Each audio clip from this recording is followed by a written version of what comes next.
vamos começar com as variantes. Tá? E a primeira variante com a qual a gente vai trabalhar vai ser a lista ligada com nó cabeça. Comecei a escrever sem mudar a tela aqui, sempre me cobrem, tá? Se eu não perceber. Então vai ser a lista ligada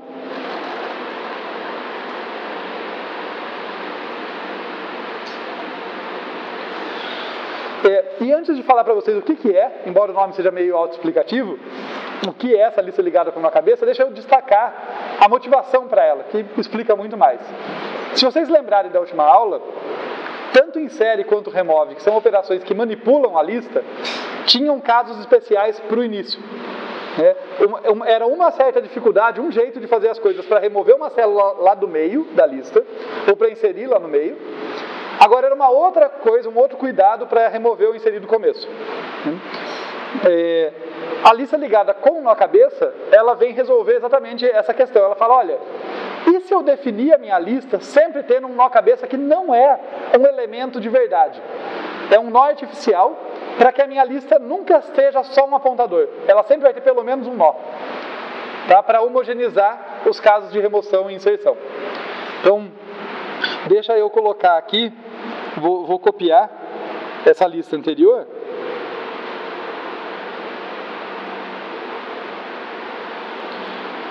E vou mostrar para vocês como que ela muda, tá? O que muda nela. Então, primeiro, vou mudar a lista vazia. Né? No caso da lista ligada com o nó cabeça, eu sempre tenho nó cabeça. Eu criei a lista, eu já crio com o nó cabeça. Então, aqui eu tenho INI, que é um apontador para a célula, e ele vai apontar aqui para um nó especial, cujo conteúdo não me importa. Eu nunca vou usar esse conteúdo. Aliás, nunca é muito forte. Eu posso querer aproveitar ele para guardar alguma informação, alguma meta-informação, tipo o número de elementos da lista. Mas aqui eu não vou estar fazendo isso. Eu vou realmente deixar um lixo lá. Não uso ele. Tá? Eu sei que esse cara, apontado pelo INI, é o nó cabeça. É um nó que só está lá para homogeneizar as operações. Colocando de outra forma, eu falei para vocês, eu tenho certeza que eu falei quase essa frase na última aula, se não for exatamente. Remover um elemento da frente de um nó é fácil. Né? Se eu estou apontando para um nó e quero remover o seguinte, é tranquilo. O problema é querer remover apontando para o próprio, né? Porque eu não consigo reconectar o meu antecessor com o seguinte. Tá? Quando eu coloco um nó cabeça, o que eu estou fazendo é garantindo que todo elemento tem um antecessor. Eu sempre vou ter alguém atrás de mim para poder fazer operações de inserção e remoção com facilidade. Tá? Então, o nó cabeça ele serve para isso. Ele é um placeholder, ele ocupa esse espaço, garantindo que mesmo o primeiro elemento de verdade, vamos chamar assim, o primeiro elemento útil da lista, vai ter alguém atrás dele, que é o nó cabeça. Tá? Isso significa que essa lista aqui, ó, está vazia. Isso aqui é uma lista vazia. Tá? Por quê? Porque ela só tem um nó cabeça, um apontador para um nó cabeça, e ele está apontando para null. Isso aqui é uma lista vazia. Tá? E a gente não conta o nó cabeça como um dos elementos de verdade, ele é só uma parte da estrutura ali. De modo semelhante, deixa eu pegar melhor aqui. A minha lista aqui, eu posso continuar tendo uma lista parecida com essa, mas eu tenho que ter um nó cabeça no meio do caminho.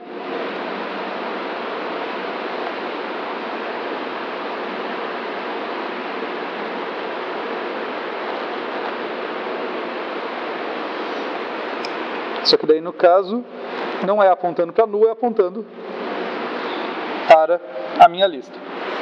Tá? Então, essa é a lista ligada com o nó cabeça. É realmente muito simples, tanto que foi o que eu falei. Essa aula serve para ver as variantes, mas ela serve para consolidar o conhecimento de lista de vocês. Porque as variantes não vão ser bichos totalmente diferentes, sabe? É uma pequena mudança. Então, vai servir para a gente entender bem as listas básicas mesmo, né? Entender ao mesmo tempo que a gente entende o que são e quais as vantagens e desvantagens dessas variantes. Beleza o conceito de nó cabeça, então? Tá legal. Então, se a gente tem aqui, temos aqui a lista ligada com a cabeça, vamos começar a modificar as coisas para ver onde que a gente chega. Então, eu quero vir aqui e mudar tudo que precisar ser mudado. Então, a primeira coisa, quando a gente olha aqui para o struct da célula não muda nada. Essa é uma variante de lista que não muda uma célula, né? O único detalhe dela é que eu coloco essa célula especial no início da lista, de toda a lista. Então, essa estrutura nada muda, nada não impacta. A gente já vai falar das operações, mas vamos passar aqui para baixo rapidinho, só para ver como que muda a inicialização da lista, tá? Porque a gente tinha aqui o nosso INI, né, em que a gente vai inserir, e eu preciso agora fazer alguma coisinha a mais. Ó. Aqui a lista vazia era simplesmente INI recebe null. Agora isso não é aceitável, né? Agora eu tenho que fazer INI recebe malloc size of célula. Vamos conferir, olha. Então agora a minha lista inicial aqui, ó, ela existiu. Ela é um apontador de célula, continua sendo, mas ela já aponta para alguém, tá? Ela já aponta aqui para uma estrutura que tem, para um pedaço de memória que tem o tamanho de uma célula, tá? Vamos ver por que esse malloc está reclamando comigo. Names undefined. Não tem que fazer o typecast, não? Será que é o typecast? Nem sempre ele reclama. Então, ó, o typecast, no caso, só para contextualizar, vamos ver se é isso, é o seguinte: o memory alloc, como uma função genérica, o que ele faz para mim é alocar um pedaço de memória com aquele número de bytes que eu informo e devolver um apontador para o início.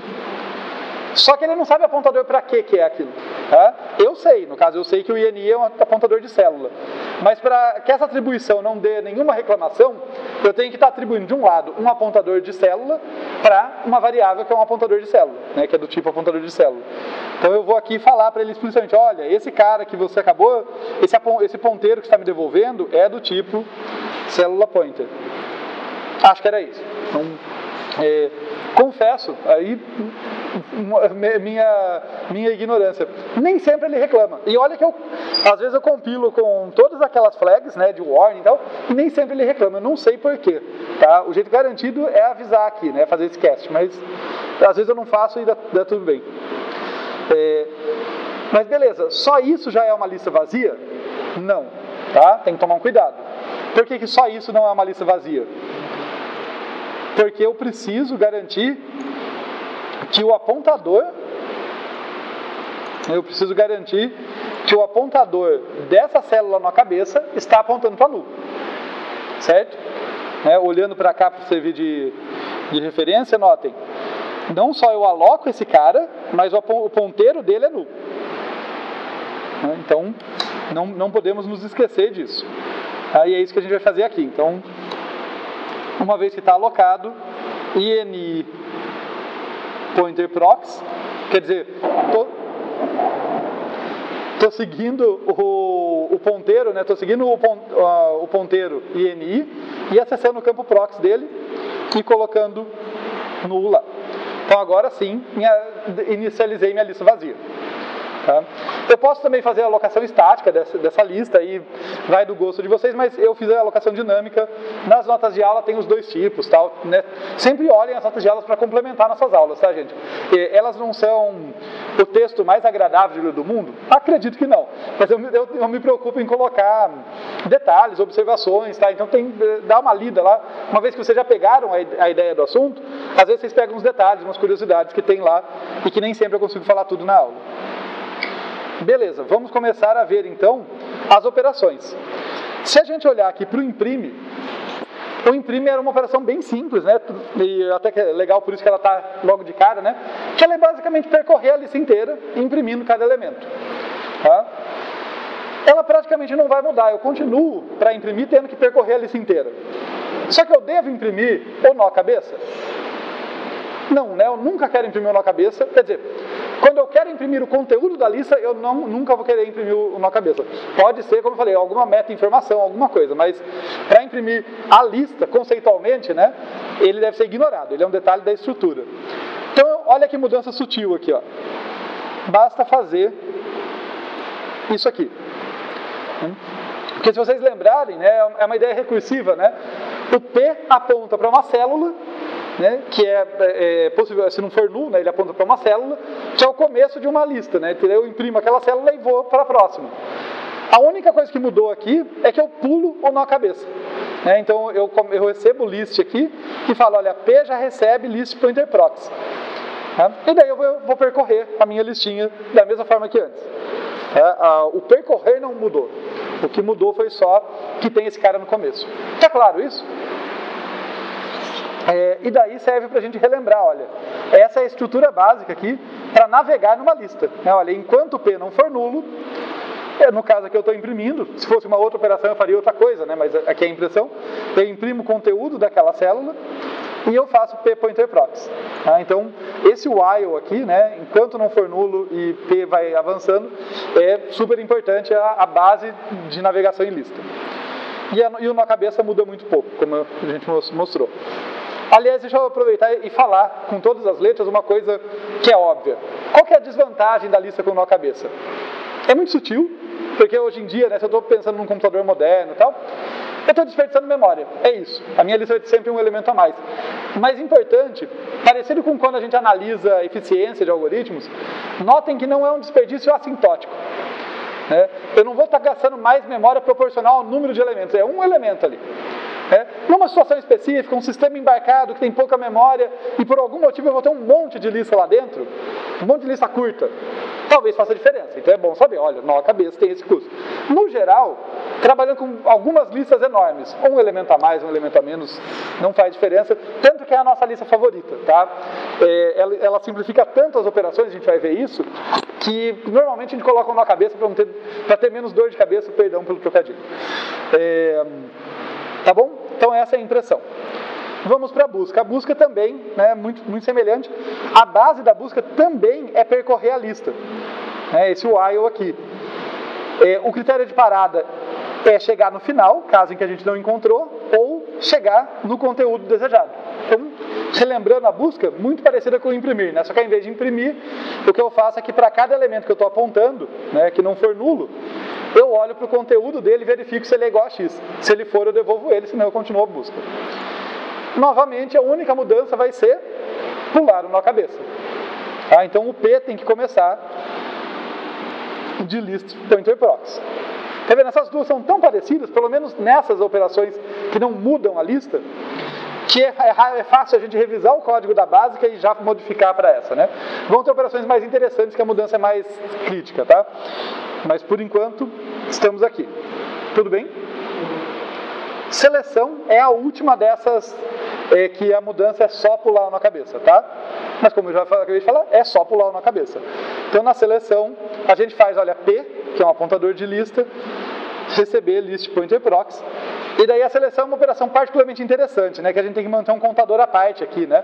A gente continua navegando na lista daquele jeito padrão até chegar no final e P pointer proxy, só que tem o outro critério, né? Eu começo com o contador em 0, enquanto eu não chegar em K, que é eu quero o késimo elemento, eu vou incrementando, eu vou avançando na lista e incrementando.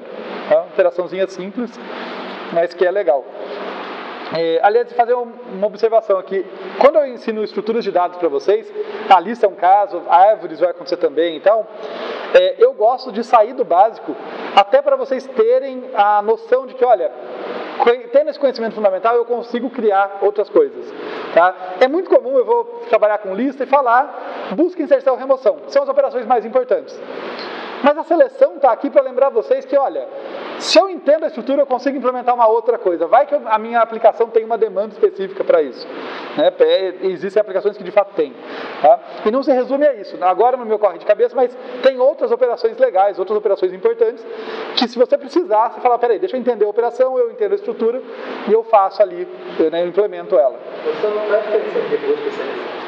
Perdão? Qual é a diferença entre busca e seleção? Na busca, olha só, eu estou procurando alguém pelo conteúdo. Então eu não sei em que posição ele está.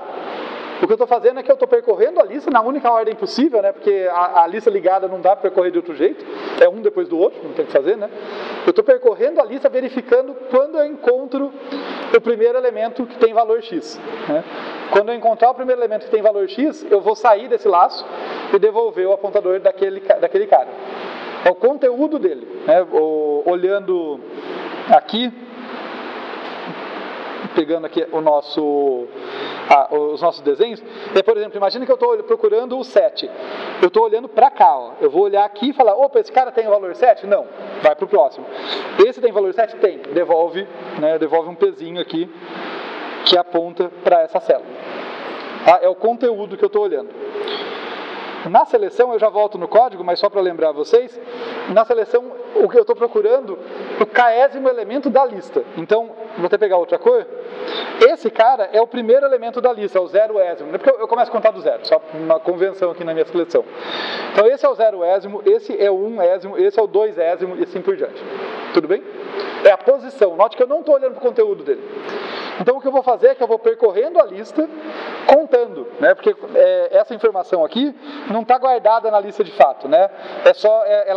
Ela decorre da posição, decorre da ordem de inserção, né?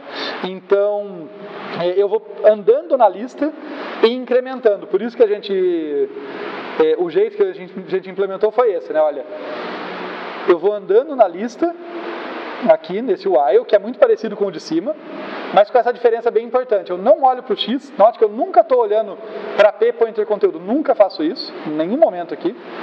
Tudo que eu olho, eu falo, olha, se o cara não é nulo, eu vou comparar aqui o meu contador, que começou em 0 e incrementa a cada iteração, com a posição do elemento do cara que eu quero encontrar.